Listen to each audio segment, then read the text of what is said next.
hidup kita sebenarnya di dunia ini antara azan dan salat. Lahir diazani, keluar dari dunia disalati. Kira-kira berapa lama antara azan dan salat? Sebentar. Apalagi di Riau saya sering mendengar azan langsung iqamat. Betul kan? Apalagi maghrib ya. Azan langsung iqamat, tidak ada pakai sunnah qabliyah, tidak ada. Berarti tidak ada waktu antara azan dan salat. Hidup kita di dunia memang sangat sebentar. Mau 60, mau 70, mau 80, tidak ada artinya dibanding hidup kita di akhirat. Bahkan pernah saya hitung, kalau kita bicara standar, a'maru ummati baina 60 wa 70. Umur umatku antara 60 sampai 70. Wa qalilun ma yujawizu dzalik. Ya sedikit yang boleh lebih daripada itu. Sekarang kita lihat, menghitung yang tua atau yang muda yang lebih banyak. Yang muda lebih banyak daripada yang tua. Kenapa tidak ada banyak yang tua? Karena buru-buru meninggal. Sudah meninggal duluan sebelum jadi tua. Di masa sekarang lebih banyak terhitung pemuda-pemudi yang meninggal dunia dibanding yang tua. Saya pernah hitung, teliti berapa usia umur umat Nabi Muhammad SAW. Kalau kita bicara antara 60 sampai 70, Rasulullah SAW saja 63. Berarti kalau ada yang lebih dari 63 itu sudah bonus. Hati-hati.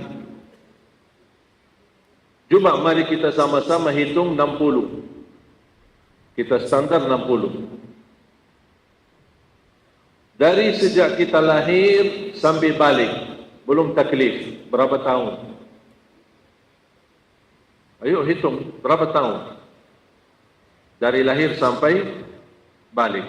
12, 13, 15. Coba kita hitung kurang lebih 15. Kurang lebih 15. Berarti belum taklif, anggap sia-sia. Tidak ada taklif. Bahkan ada berbeda pendapat apakah sah ibadahnya yang belum taklif atau tidak. Apakah diterima atau tidak. Itu muncul berbeda pendapat antara ulama. Karena dia tidak ada kewajiban. Walaupun Rasulullah SAW memerintahkan muru abna'akum lis-salati sab'in, perintahlah anakmu untuk melaksanakan salat di usia 7 tahun. Tapi beda arti memerintahkan anak untuk salat sama persoalan diterima di sisi Allah atau tidak. Tapi jangan kita bingung menghitungkan masalah fiqhiyah. Tapi coba kembali kita hitung 15 tahun belum taklif berarti dianggap sia-sia. Kalau 15 dikurangi dari 60, berapa? Sisa 45. Satu hari tidur berapa jam? 8 jam. Sepakat 8 jam? Atau ada berbeda pendapat?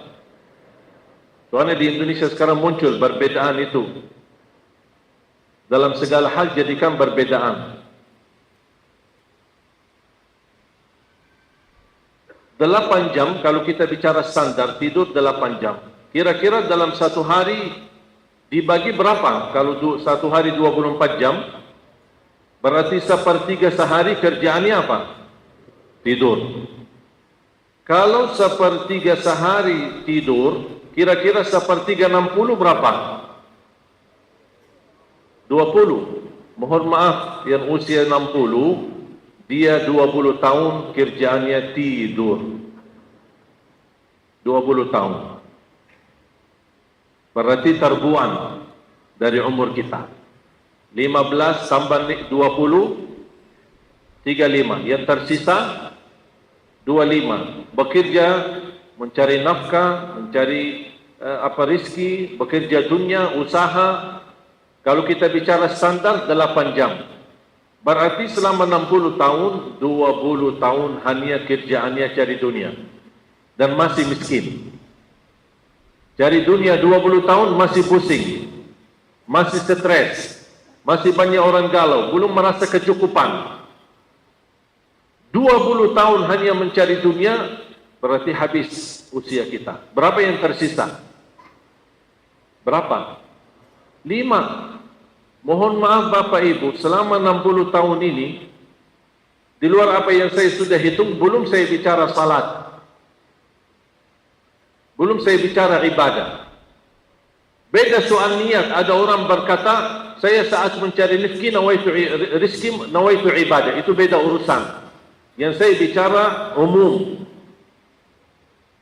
Begitu saya hitung salat dalam 60 tahun, hasil ibadah salat 5 waktu saja. 2 tahun dan 7 bulan. Di dalam 60 tahun. Berarti mohon maaf, kita diberi oleh Allah umur 60, kita baru salat hanya 2 tahun setengah. Dan minta surga lagi.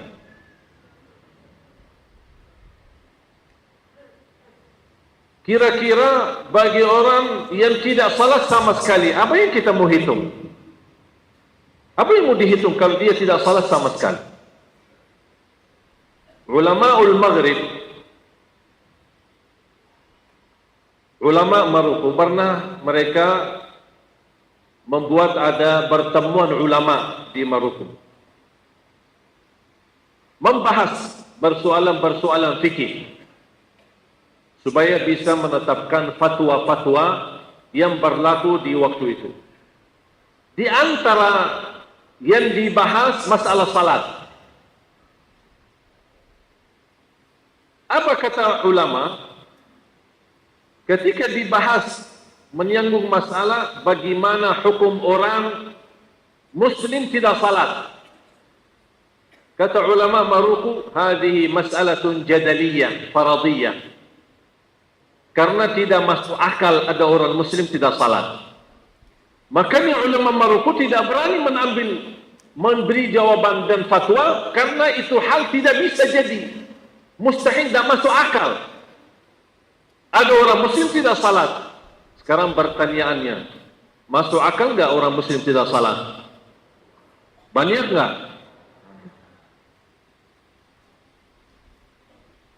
Saya pernah bawakan seorang ulama guru.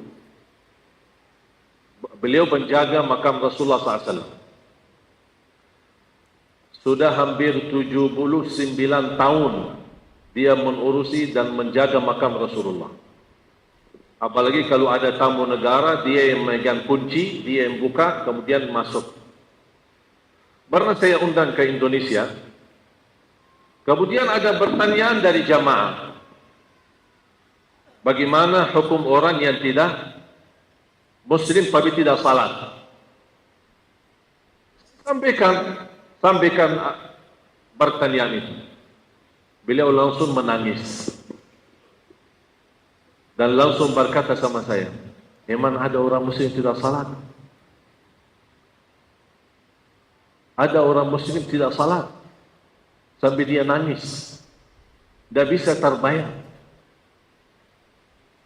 Sampai kata beliau, kalau ada orang Muslim tidak salat, tidak boleh dimandikan, tidak boleh disalati, bahkan tidak pantas dikuburkan di kuburan umat Islam. Saking segitu pentingnya memperhatikan masalah salat. Salat, sebagaimana disampaikan guru kita, termasuk salah satu ibadah, bahkan satu-satunya ibadah yang tidak bisa ditinggal. Tak ada alasan yang boleh tinggal salat. Kalau puasa, ada alasan enggak tinggalin puasa? Ada. Sakit, musafir, boleh tidak puasa. Ada enggak alasan tidak haji? Ada. Kalau belum mampu. Ada enggak alasan tidak zakat? Saya orang miskin, tidak punya zakat, tidak bisa membayar zakat, justru menerima zakat. Ada enggak alasan untuk tinggalkan salat? Tidak ada. Tidak ada. Dah bisa berdiri, duduk. Dah bisa duduk, berbaring. Dah bisa wudu, tayamum. Ya Allah, kita lagi perang menghadapi musuh. Dengar azan. Boleh enggak kita lagi sibuk perang? Enggak boleh. Salat tetap. Namanya salat al-khawf. Di saat perang. Kalau di saat perang aja masih diwajibkan salat, apalagi saat aman. Kapan boleh tinggal salat? Kalau terjadi dua hal. Satu, apa itu? Udah pahamlah. Atau sudah murtad. Murtad keluar dari Islam, udah. Kalau dia murtad, udah nggak ada wajib salat lagi. Jadi setiap anda melihat ada orang belum salat atau tidak mau salat atau malas salat, tanya, maaf.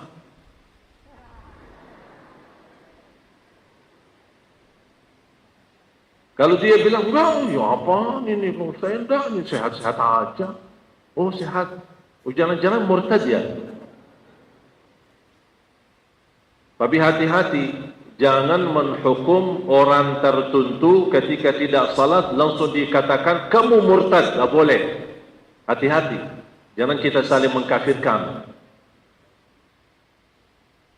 Bapak Ibu jamaah sekalian dimuliakan Allah Subhanahu wa taala. Saat kemarin kita menyambut tahun baru Hijriyah, saya ingat perjuangan Nabi kita Nabi Muhammad sallallahu alaihi wasallam. 13 tahun di Makkah berdakwah, mengajak manusia kepada la ilaha illallah. Sampai di saat diperintahkan salat, Rasulullah SAW masih salat di samping Al-Ka'bah, masih sujud, tapi masih ada di sekitar Al-Ka'bah 360 patung yang disembah oleh Quraisy. Tapi Rasulullah SAW sabar. Belum Allah mengizinkan untuk merubah itu semua. Dakwah jalan, menghadapi tantangan jalan, itu namanya perjuangan.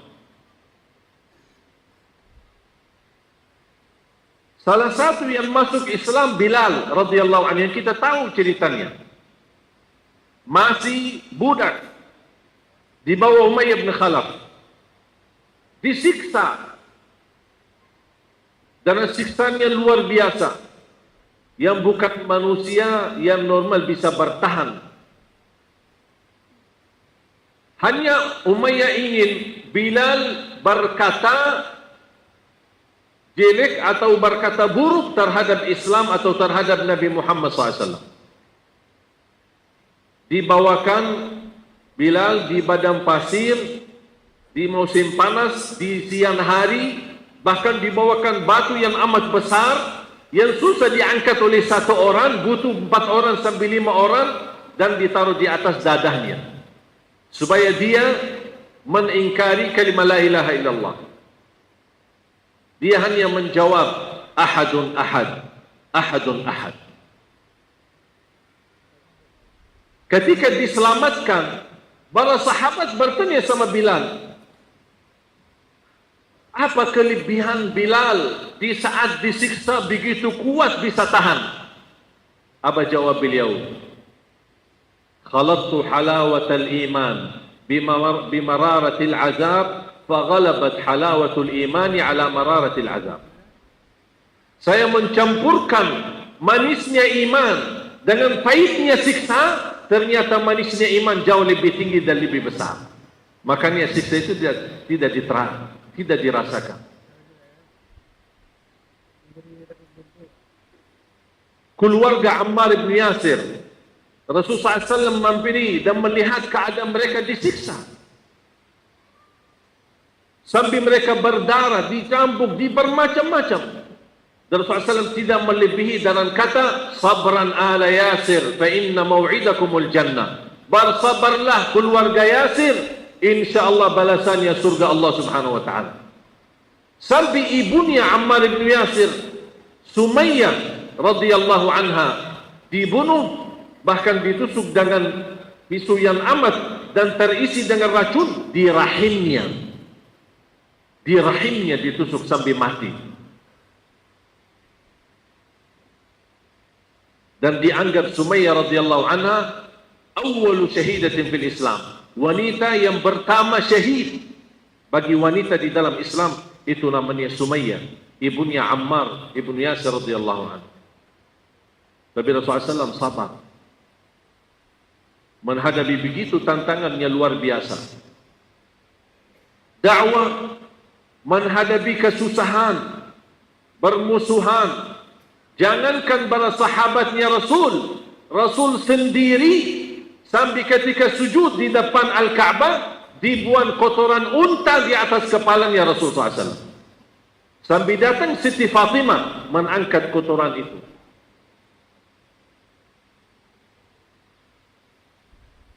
Saya bertanya sekarang Bapak Ibu, pernahkah saat kamu bersujud ada orang buang sampah di atas kepalamu? Belum. Berarti kamu belum diuji. Selama ini belum ujian itu. Itu apapun bukan ujian. Ujian yang bisa dikatakan ujian kalau diuji di agama. Di agama kita. Itu baru namanya ujian. Dari situ terlihat aslinya orang, apakah dia bisa bertahan demi agama atau bisa dengan mudah tinggalkan agama. Na'udzubillah. Sekarang kadang-kadang kita diuji hal kecil saja sudah galau. Tidak mau salat. Pas diajak salat, maaf antum salat, saya lagi galau ini. Diajak salat lagi galau. Dia pikir tambah salat hilang galau, tambah stres. Kalau tidak salat berarti ditambah temani syaitan. Bukan malaikat, syaitan manusia dan syaitan jin ditemani. Malaikat pun sudah tidak ada lagi. Dan kita lupa salat itulah obat segala urusan. Untuk menyembuhkan penyakit, untuk kabulkan hajat, untuk mengangkat darajat, untuk mengampuni dosa, dikabulkan doa, semua kuncinya di salat. Sampai Rasulullah SAW, "Idza hazabahu amrun laja ila salat." Kalau Rasulullah SAW menghadapi persoalan, bermasalahan, dia langsung ambil air wudu dan segera salat. Dan selalu dia menyampaikan kepada Bilal radhiyallahu an, "Arihna biha ya Bilal." Rahat kami, istirahat kami, kesenangan kami ya Bilal di salat. Berarti kalau ada yang stres, yang galau, yang pusing dalam urusan apa saja, ambil air wudu dan salat 2 rakaat. Sering Ustaz saya kasih amalan begini. Orang suka, karakter kita orang Indonesia ini, suka bingung sendiri. Disuruh salat, kalau lagi pusing, lagi stres salat. Terus niatnya apa? Itu aja yang dipersoalkan, selalu dipertanyakan. Niatnya apa? Apa yang saya ucapkan? Apa yang saya harus baca?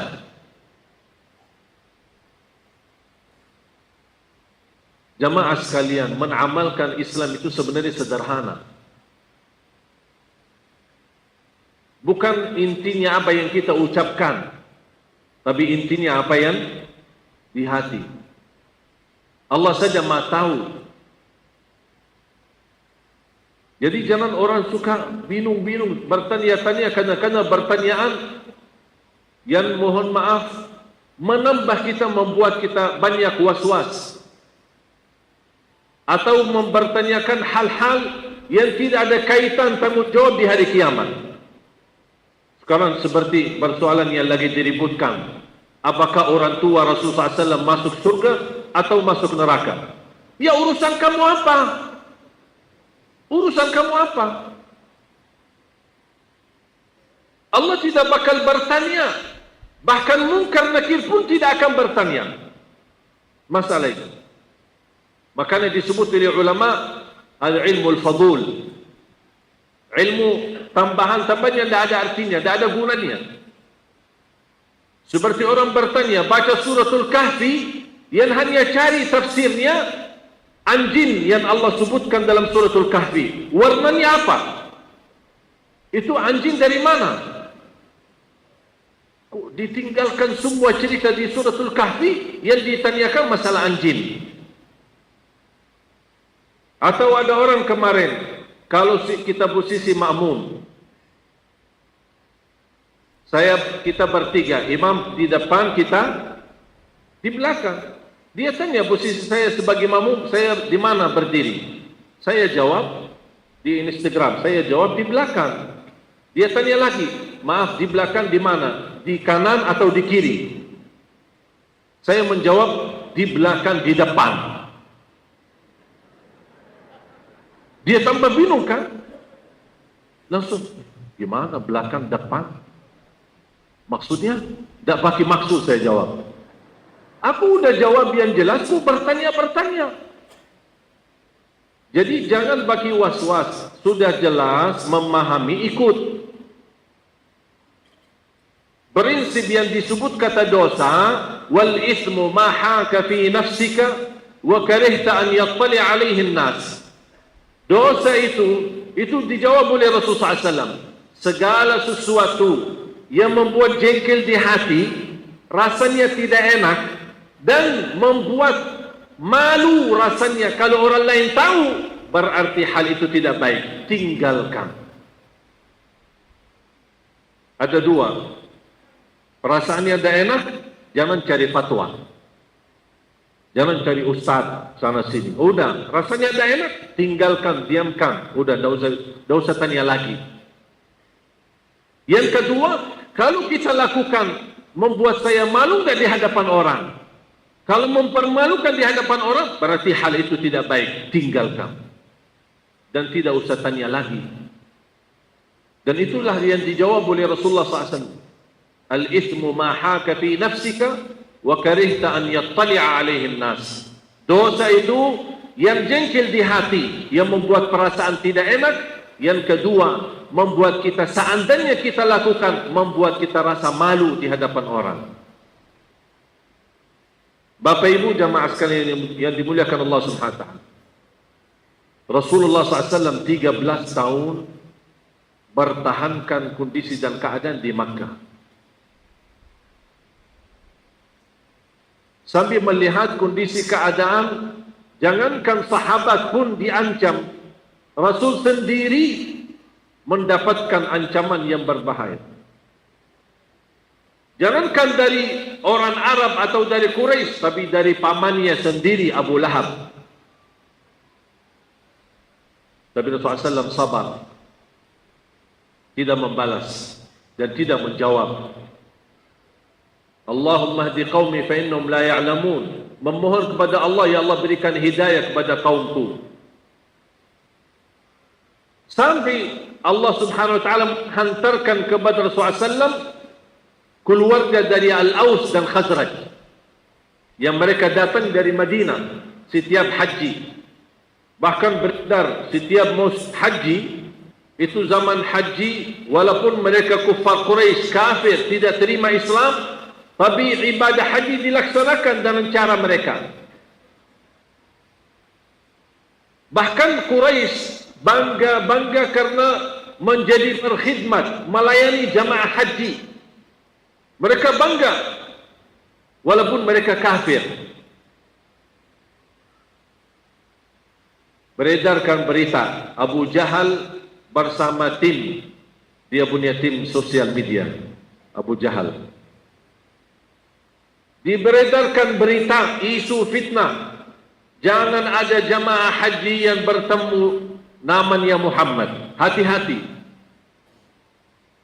Kalau ketemu dan dengar bicaraannya, pasti langsung kena sihirnya. Karena dia hebat, bisa mempengaruhi kita.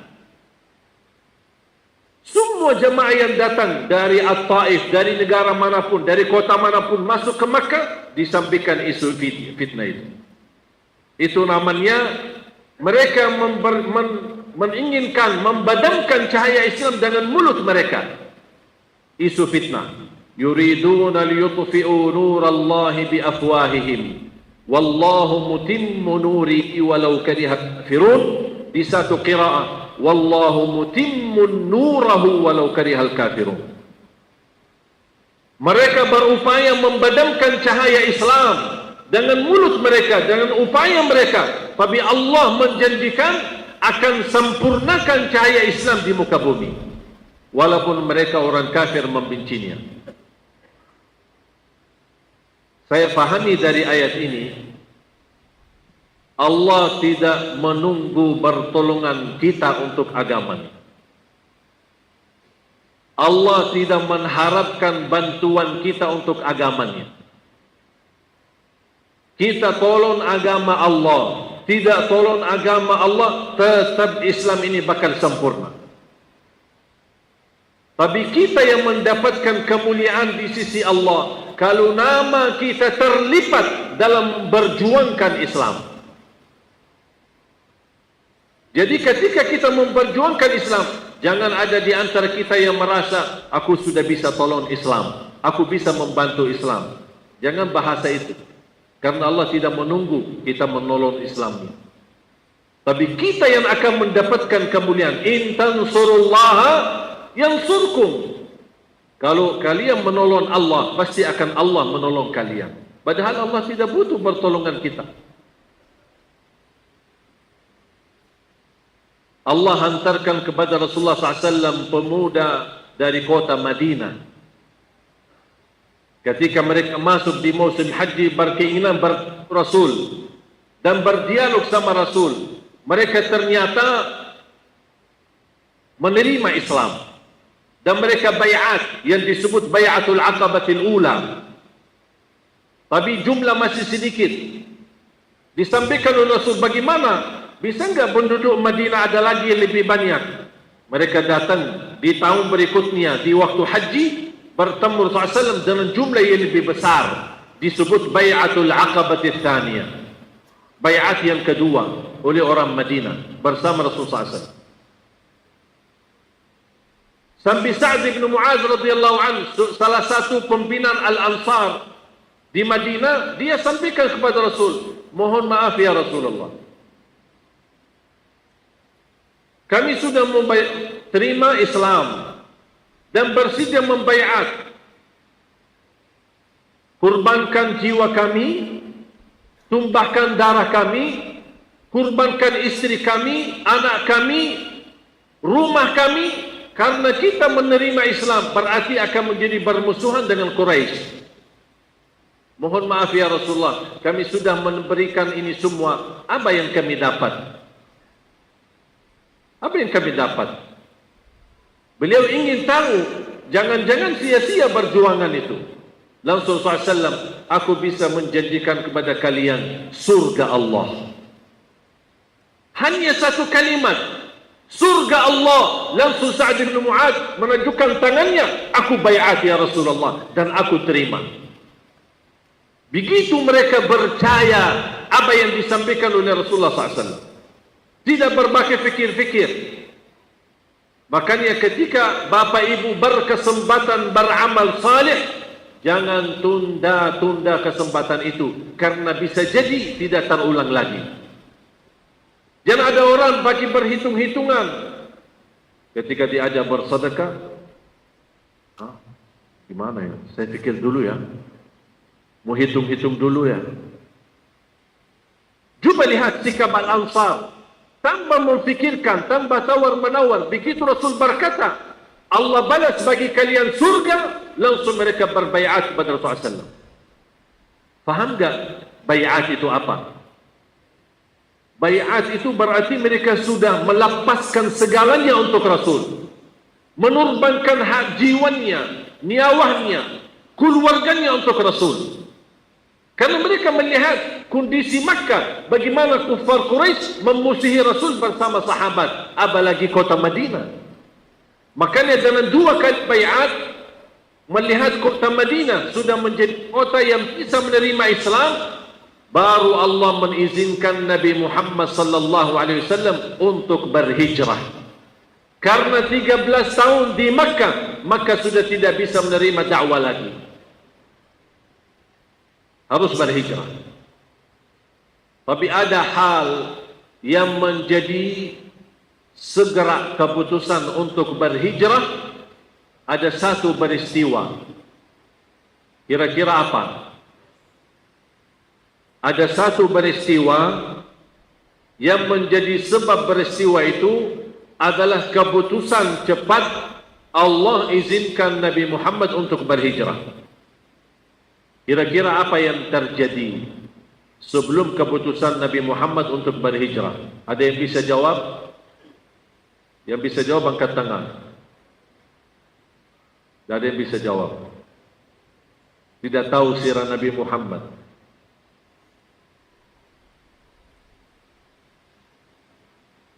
Malam hari terjadilah meeting darurat, rapat. Ketua Umum Majlis Rapat Abu Jahal, beliau kumpul mengambil keputusan untuk membunuh Nabi Muhammad. Di luar Makkah sudah berbahaya, tidak bisa terima dakwah. Sekarang bukan jangankan Makkah berbahaya, nyawa Nabi Muhammad dalam kondisi ancaman, terancam. Makanya Allah perintahkan Nabi Muhammad untuk berhijrah. Rasulullah SAW berhijrah bersama Sayyidina Abu Bakar radhiyallahu anhu.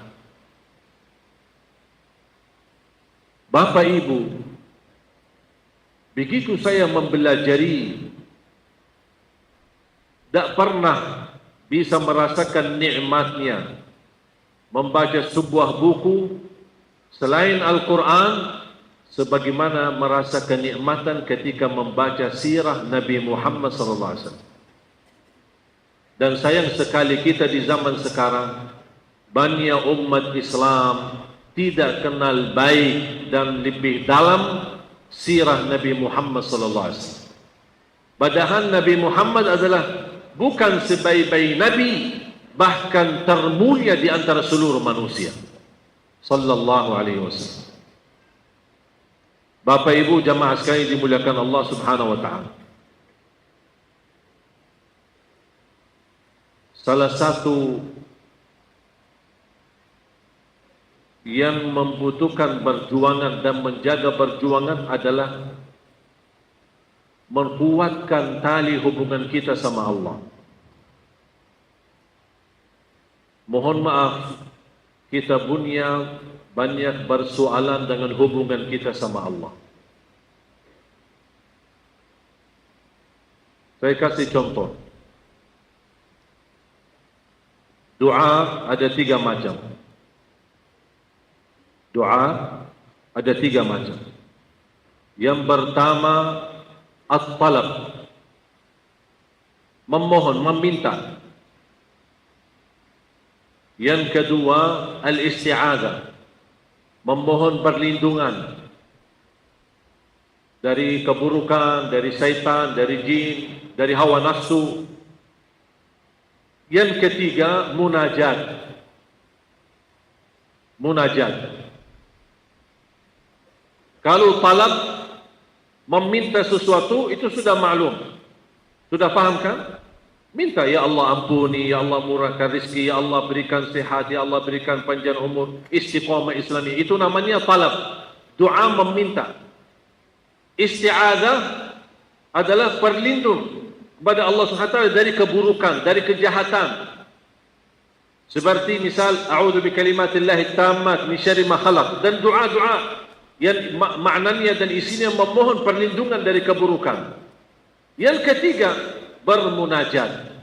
Inti dari bermunajat itu sebenarnya menjadi kokoh daripada doa. Munajat itu adalah memuji Allah tanpa meminta. Munajat, memuji Allah tanpa meminta, tidak minta sesuatu. Hanya cerita, hanya curhat. Dan mohon maaf, banyak yang merasa belum bisa curhat sama Allah. Ketika menghadapi satu masalah, pasti sering mencari orang, mau curhat dong. Itu aja yang sering terjadi. Curhat sama ustaz, curhat sama kiai, curhat sama habib. Kenapa tidak bisa curhat sama Allah? Cerita. Buat apa saya munajat? Aku suka berbicara sama Allah. Aku ingin Allah mendengar apa yang bisikan saya. Aku suka Allah mendengar bisikan saya. Apalagi di saat benar-benar merasa kesempitan dada, kesempitan hati, sudah merasa benar-benar tekanan batin. Kalau di saat tekanan batin sudah tidak mau bermunajat sama Allah, kira-kira kapan mau bermunajat? Rasulullah SAW ketika diusir dari At-Taif sambil dilimbar dengan batu, Rasulullah SAW sebelum berminta sana sini atau pergi kemana-mana, Rasulullah SAW langsung ingat kepada Allah Subhanahu Wa Taala dan bermunajat.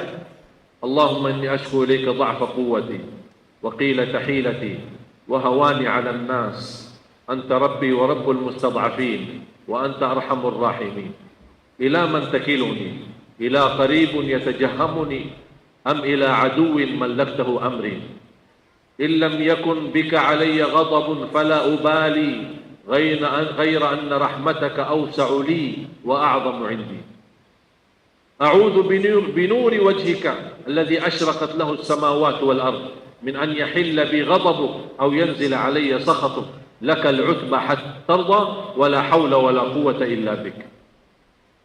Bermunajat. Rasul saja bermunajat kepada Allah Subhanahu Wa Taala, Nabi yang termulia. Makanya akibat bermunajat Rasulullah SAW terjadilah cerita Isra dan Mi'raj. Betapa banyak kita butuh duduk sendirian sama Allah. Faham gak duduk sendirian sama Allah? Berkhalwah. Sempatkan setiap malam walaupun setengah jam duduk sama Allah, berdua. Ungkapkan semua persoalanmu. Walaupun anda tidak minta, cuma ingin cerita. Buat apa? Aku merasa nyaman, aku merasa bangga, aku rasa senang hati kalau aku bisa bicara sama Allah. Dan Allah Maha mendengar dan Maha melihat.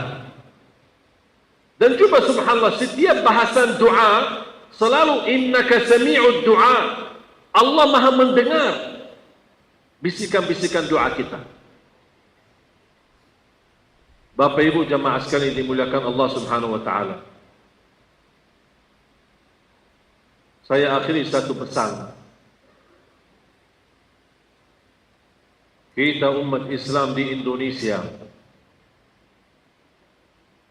membutuhkan kebersamaan dan kebersatuan, apalagi di saat ini.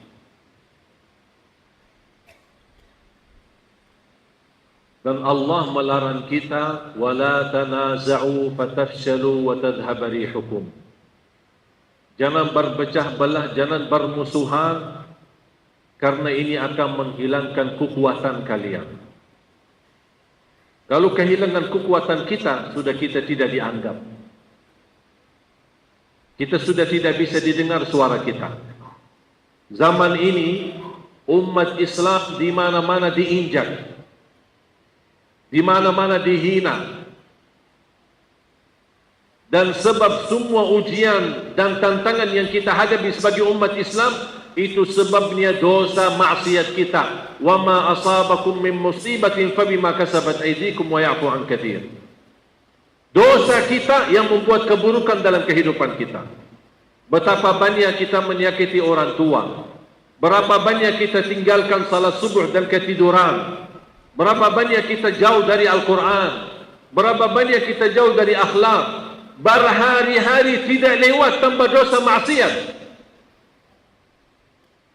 Tapi di samping keburukan dosa maksiat kita, Allah masih kasih sayang sama kita. Allah menabulkan doa Nabi Muhammad, jangan sampai umatku dihukum sampai binasa sebab dosa maksiat.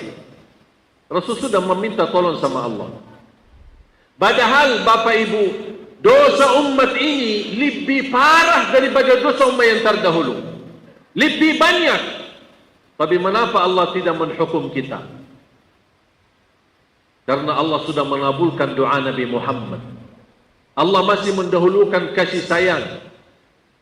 Tapi cuba bayangkan Bapak Ibu, kalau Allah menghukumkan kita, silahkan baca surah 35 ayat 45. Tolong ingat, kalau bisa hafal satu ayat ini. Surah 35 ayat 45. A'udzu billahi minasy syaithanir rajim. Walau yu'akhidhu Allahu an-nasa bima kasabu ma taraka 'ala dhahriha min dabbah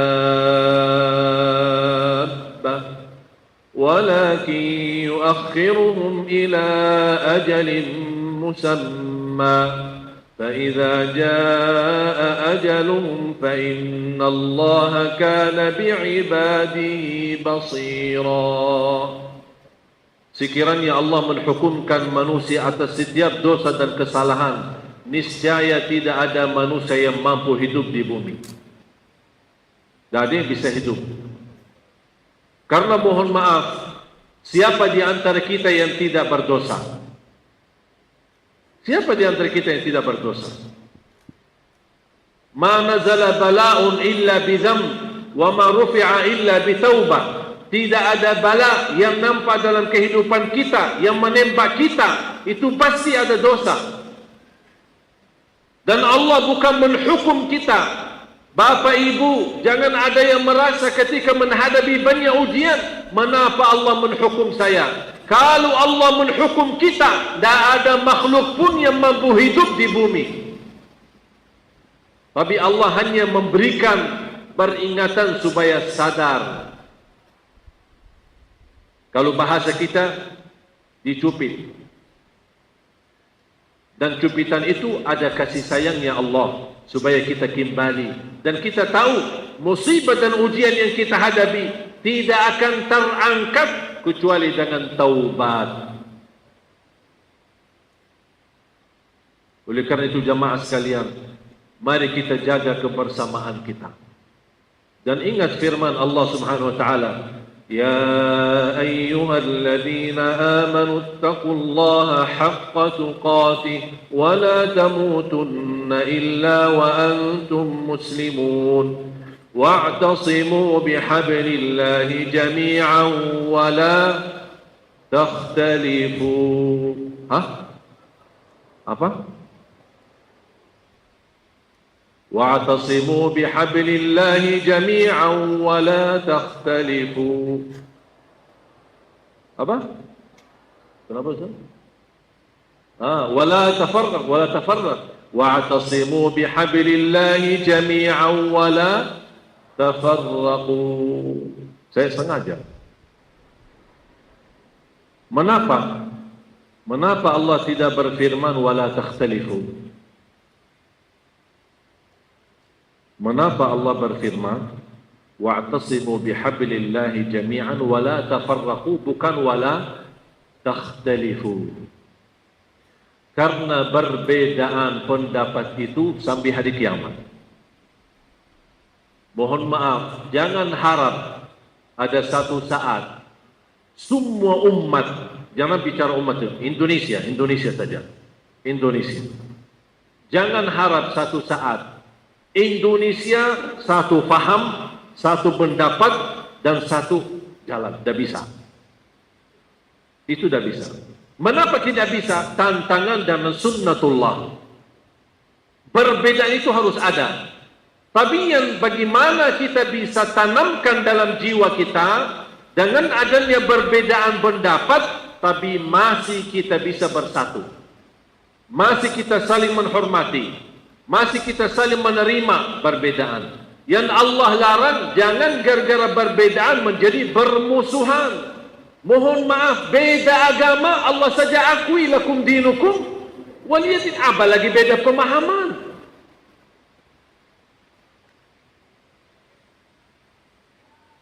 Kita aja diminta berbuat baik sama tetangga. Tetangga muslim, non-muslim sama. Muslim, tetangga, kerabat kita punya 3 hak. Pertama karena kerabat, 2 karena muslim, 3 karena tetangga. Non-muslim, kerabat, tetangga punya 2 hak. karena tetangga dan karena kerabat. Non-Muslim, bukan keluarga kita, tapi dia tetangga, masih punya hak karena dia tetangga. Begitu ajaran Islam. Damai, menjaga, melayani. Kalau tuan rumah dia pergi, kita urusi keluarganya, urusi istrinya, urusi anaknya. Itu ajaran Islam. Itu sama non-Muslim begitu diajarkan. Mengapa kita dengan adanya ada sedikit berbeza pendapat, langsung kita berantem, saling membidahkan, saling menyiasatkan, saling bermusuhan, seolah-olah golongan ini yang pantas masuk surga, yang lain tidak pantas masuk surga. Itu yang terjadi sekarang di Indonesia.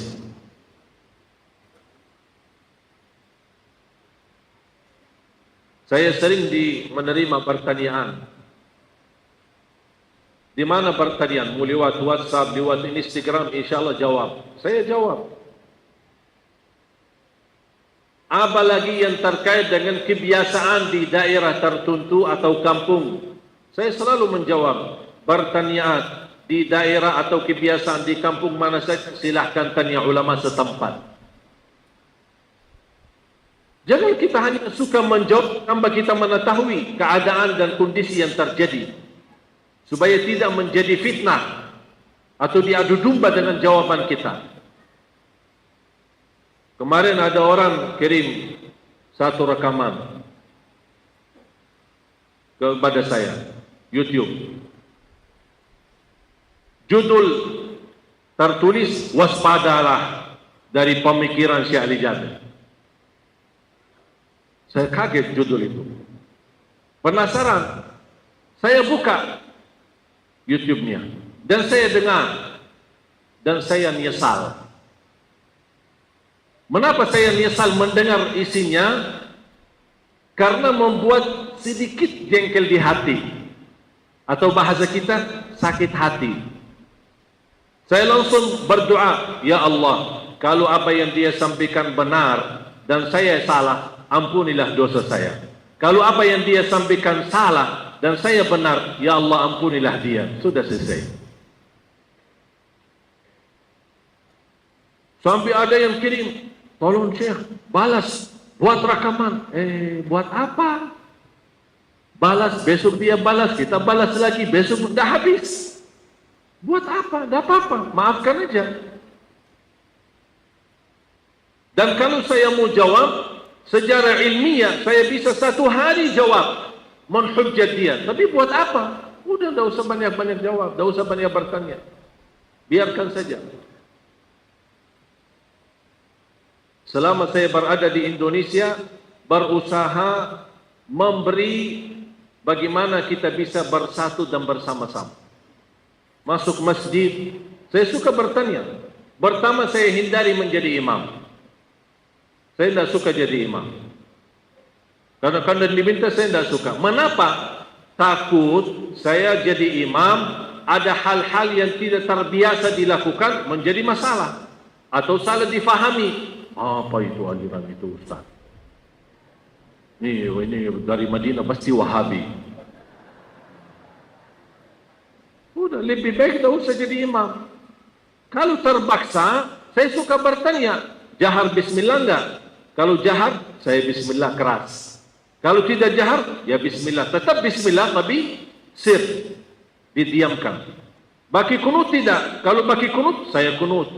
Kalau tidak baki kunut, ya saya tidak kunut. Jangankan dipersoalankan ini, Bapak Ibu, demi bersatuan, boleh kita tinggalkan rukun demi mengikuti imam. Hadis yang di Sahih Bukhari, Rasulullah SAW, "Idza ammana al-imamu, idza kabbara al-imamu fakabbiru, wa idza raka'a farka'u, wa idza sajada fasjudu, wa idza shalla qa'idan fasallu qu'udan ajma'in." Kalau imam takbir, takbirlah. Ruku', ruku'lah. Sujud, sujudlah. Kalau imam salat duduk, makmum wajib duduk. Padahal berdiri hukumnya apa? Rukun, bukan wajib.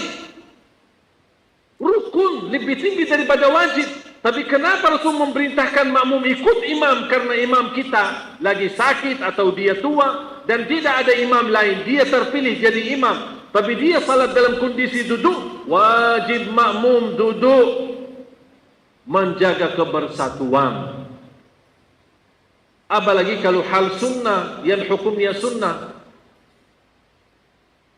Atau muncul perbedaan. Apa ini sunnah atau sunnah hasanah atau bid'ahatun hasanah, tidak bisa dipastikan. Makanya ada 4 mazhab dasarnya ijtihad. Ijtihad. Tidak bisa Bapak Ibu semua urusan kita sehari-hari cari nas. Tidak ada nas. Tidak semua ada nas. Kan berubah, zaman berubah. Tapi Islam berlaku setiap zaman dan setiap saat sampai hari kiamat. Tinggal kita mau enggak ikuti Islam. Oleh karena itu jamaah sekalian, jangan berdebat. Jangan lihat siapa yang mengisi ceramah. Tidak usah kenal dia. Tidak usah lihat latar belakangnya. Dengar isinya. Bermanfaat, ambillah. Tidak bermanfaat, buanglah dan diam. Tidak usah menjelekkan orang itu. Sudah selesai. Tidak usah kita saling menjelekkan. Apa itu Ustaz? Apa ini? Tidak usah. Kalau anda merasa tidak bermanfaat, buang dan diamkan. Jangan ada di antara kita datang hari kiamat, punya mulut terhadap ustaz lain. Bicara A, bicara B, tidak usah. Sabar. Sering saya datangi majlis ulama. Wallahi, selama saya belajar, saya tidak pernah melihat majlis ilmu sebagaimana kalau di Indonesia seperti para habaib. Duduk, tak pernah sebut orang lain. Tak ada urusan sama orang lain. Mau dia buruk, mau dia lawan, mau dia wahabi, mau dia apa, tak ada. Bahkan pernah saya hadir di satu majlis, ketika ada seorang habib agak sedikit keras, membicarakan wahabi, membicarakan ini. Langsung ketua majlisnya berdiri, mohon maaf, kita tak ada bicara itu. Tolong sampaikan bermanfaat yang untuk umat. Jangan mencari persoalan. Semua orang yang memperjuangkan dakwah, insyaAllah niatnya baik. Ada salah? Ada salah. Tidak semua benar. Termasuk saya. Tidak semua benar. Apa yang saya sampaikan, wallahi saya yakin, tidak 100% Bapak Ibu dalam pikirannya terima. Tidak bisa 100%. Saya tidak bisa maksa. Anda punya pemikiran, punya dasar ilmu, silahkan ikuti yang bermanfaat. Jangan mencari persoalan dan permasalahan. Dan ingat kata mutiara, kalau boleh dituliskan. Imam Syafi'i rahimahullah. Ra'yi sawabun yahtamilul khata' wa ra'yu ghairi khata'un yahtamilul sawab. Pendapatku benar, bisa jadi salah. Pendapat orang lain salah, bisa jadi benar. Ini tolong hafal. Apa kata Imam Syafi'i? Pendapatku benar, bisa jadi salah. Pendapat orang lain salah, bisa jadi benar. Sudah selesai. Ketika Imam Al-Hasan Al-Basri rahimahullah ditanya masalah kunut subuh, apa hukumnya? Apa dia menjawab? Kunut subuh baik. Dilakukan baik, tidak dilakukan baik. Sudah selesai. Masih ada orang bertanya, kalau saya ikut makmum, saya sebagai makmum, boleh enggak angkat tangan? Boleh enggak saya turunin tangan? Tidak angkat tangan, tidak kunut. Itu masih ada dipikirkan. Tarawih 23 atau 11. Itu aja yang diberdebat. Sampai berpecah belah jamaah kita. Sampai ada satu cerita, saya tutupin cerita ini. Ada 2 orang datang, takmir masjid sama wakil, berdebat masalah tarawih. Ini yang susah. Jamaah kita berantem terus setiap tahun. Kami mengambil keputusan, saya sebagai ketua takmir masjid, kita salat 11. Dasarnya apa? Rasulullah sallallahu alaihi wasallam tidak pernah lebih daripada 11, kata Siti Aisyah. Di bulan Ramadan maupun di luar bulan Ramadan.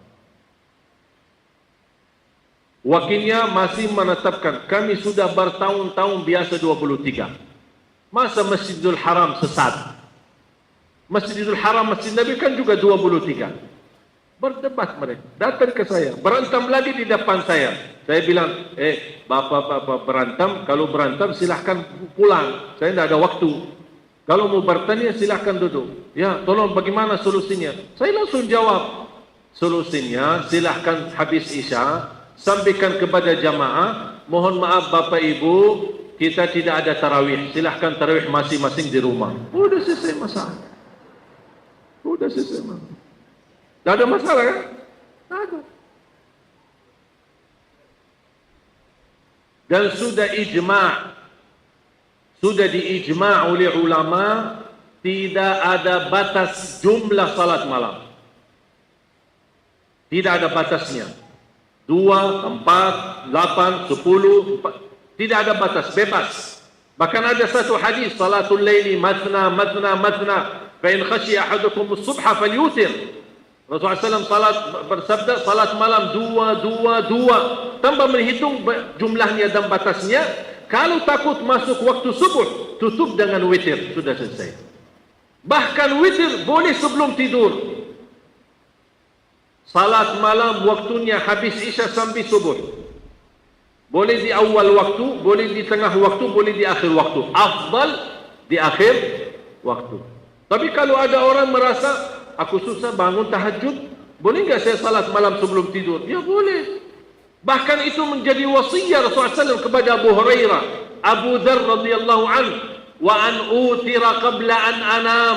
Salah satu wasiat Rasulullah kepada Abu Hurairah, jaga witir sebelum tidur. Maksa-maksa, katanya kalau mau salat malam harus tidur dulu, walaupun sebentar, 1 menit. Saya pernah lihat pendapat berantem di Instagram. Saya sudah memberikan penjelasan salat malam, terus saya baca komentar-komentar ini. Salat malam kan harus tidur dulu. Sambil, ya memang harus tidur dulu. Terus walaupun 1 menit. Salah satunya tulis, walaupun hanya tutup mata sebentar, buka lagi boleh salat malam. Itu kan berlebihan. Ujung-ujungnya berantem tapi tidak salat malam. Ini menurut saya kembali kepada keadaan masing-masing. Yang biasa tidur, bangun tahajud, teruskan. Yang merasa diri, saya orang suka malas, tidak bisa tidur dan bangun, syukur-syukur kalau bangun subuh. Ya udah, kalau anda tahu diri, salat malam sebelum tidur. Dan tutup witir. Boleh enggak kalau saya bangun lagi, belum azan subuh, boleh enggak saya salat malam lagi? Boleh salat malam lagi, tapi tidak boleh witir lagi, karena Rasulullah SAW melarang 2 kali witir dalam 1 malam. Sederhana. Dan jangan orang berdebat masalah tarawih lagi. Mau 11 boleh, mau 23 boleh.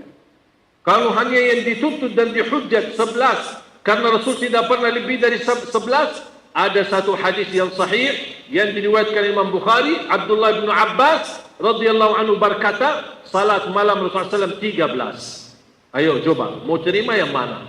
Siti Aisyah atau Abdullah bin Abbas? Berantem lagi. Tidak ada. Udah mau 11 boleh. Bahkan kalau benar-benar mau 11, mau ikuti sunnah, tolong jangan hanya melihat angka jumlahnya 11. Tapi juga apa kata Siti Aisyah? Lanjut hadisnya. Ujungnya apa? Fala tas'al an husnihinna wa tulihinna. Jangan tanya lagi indahnya salatnya dan panjangnya salat Rasulullah kalau salat malam, sambil bengkak kakinya. 1 rakaat saya hitung dari riwayat-riwayat hadis, 700 ayat dalam 1 rakaat. InsyaAllah kalau kita laksanakan ini, saya jamin tidak ada makmum yang salat di belakang itu. Gimana mau 11 seperti Rasul? Makanya sederhana saja. 11 boleh, 23 boleh, mau tarawih sendiri pun di rumah boleh, tidak masalah. Kembali lagi jamaah sekalian, mari kita rapatkan saf-saf kita. Sebagaimana kita mampu rapat saf di masjid, saya mohon rapat saf juga di luar masjid. Sebagaimana mampu rapat saf di masjid, rapat juga hati di luar masjid. Jumlah umat Islam di Indonesia bukan sedikit. Dan sering saya sampaikan dalam khutbah Jumat, dengan jumlah yang banyak di umat Islam, tidak usah bicara Timur Tengah, umat Islam di Indonesia 250 juta lebih. Kalau umat Islam di Indonesia bersatu, meludak. Paham meludak? Ke Israel, saya jamin Israel tenggelam. InsyaAllah saya jamin. Tapi bersatu, 250 lumayan ini ya. Meludak semua tapi Israel tenggelam. Sayang sekali kita bisa meludak tapi sesama Muslim. Itu yang terjadi di Indonesia. Makanya diketahui ketika ada kasus, aksi, ada persatuan, berjuangan, diketahui kita. Walaupun kita alhamdulillah dengan aksi demo kemarin menunjukkan ke dunia betapa umat Islam yang banyak turun untuk membela Al-Quran, tapi tertib, bersih, aman, makmur, dan luar biasa menjadi contoh baik untuk semua dunia. Dan menurut saya, nampaknya hal ini susah terulang lagi. Makanya, makmurkan. Sebagaimana kata Sayyid Qutb rahimahullah, aqimul islama fi qulubikum, yuqam ala ardikum. Bangunlah Islam, wujudkanlah Islam di hatimu, akan Allah wujudkan Islam di muka bumi. Jangan tugas kita khilafah, apa ini mau mewujudkan, meletakkan hukum. Sederhana, wujudnya khilafah bakal terjadi, dan itu janji Allah dan Rasulnya akan terjadi, akan kembali zaman khilafah. Itu bukan urusan kita, itu sudah janji Allah. Urusan kita apa? Ikuti perintah Allah, mewujudkan Islam dalam kehidupanmu sehari-hari. Jadilah orang Muslim contoh baik. Dari situlah akan Allah berikan pertolongannya menjadi bumi semua Islam. Dan Allah sudah janji dalam Al-Quran surat An-Nur ayat 52, ayat 53, ayat 54, ayat 55. Surat An-Nur, wa'adallahu alladhina amanu minkum wa 'amilus salihat la yastakhlifannahum fil ard. Silahkan baca isinya, belajar tafsirnya. Allah sudah wa'ada bagi bahasa fi'il madhi. Allah telah menjanjikan akan wujudkan khilafah di bumi. Allah sudah janjikan. Tinggal hanya kapan saatnya terwujud janji Allah. Karena kita tahu innallaha la yukhliful. Allah tidak pernah mengingkari janjinya. Berarti bukan tugas kita mewujudkan khilafah, tapi tugas kita mewujudkan Islam dalam kehidupan kita. Sudah paham? Mari kita sama-sama hormati ulama, terima perbedaan. Jangan kita orang-orang mengambil sebagaimana kata Imam Maliki, jangan menjadi seperti lalat, hanya jatuhnya di atas kotoran. Jangan menjadi seperti lalat, hanya jatuhnya di mana tempat kotoran malah kita cari. Semua orang punya salah, termasuk saya punya salah. Kalau hanya yang dicari kesalahan, na'udzubillah, hancur kita.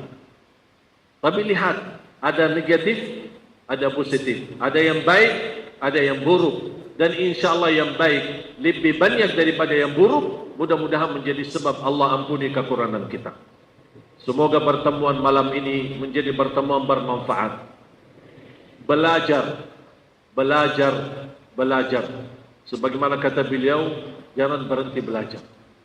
Wallahi Bapak Ibu, semakin mendalami Islam, semakin membelajar, wallahi terbuka wawasan kita. Dan saya sendiri semakin belajar, semakin tahu diri bodoh. Semakin belajar, kenal diri lebih bodoh lagi. Ternyata begitu luar biasa Islam, luas dan kaya ilmu. Kita butuh mendalami, apalagi persoalan-persoalan perbedaan. Saya baca dalam salat jama' kasar, kapan boleh jama' tambah kasar, kapan boleh jama' dan kasar. kapan boleh kasar tambah jama', ada 49 berbeda pendapat. 49 kapan boleh jama' dan kapan boleh kasar. Dan silahkan hitung banyak masail-masail yang lain, persoalan-persoalan yang lain.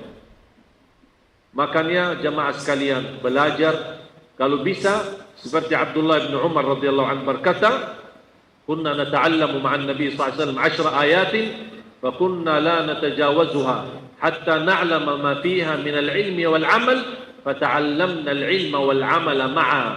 Kata radhiyallahu anhu Abdullah bin Umar, kami setiap waktu belajar sama Rasulullah SAW 10 ayat, tidak melebihi dari 10 ayat, sambil kita belajar isinya, fahami dalamnya, fahami maknanya, dan mengambil amalannya, makanya kita mendapatkan ilmu dan amal.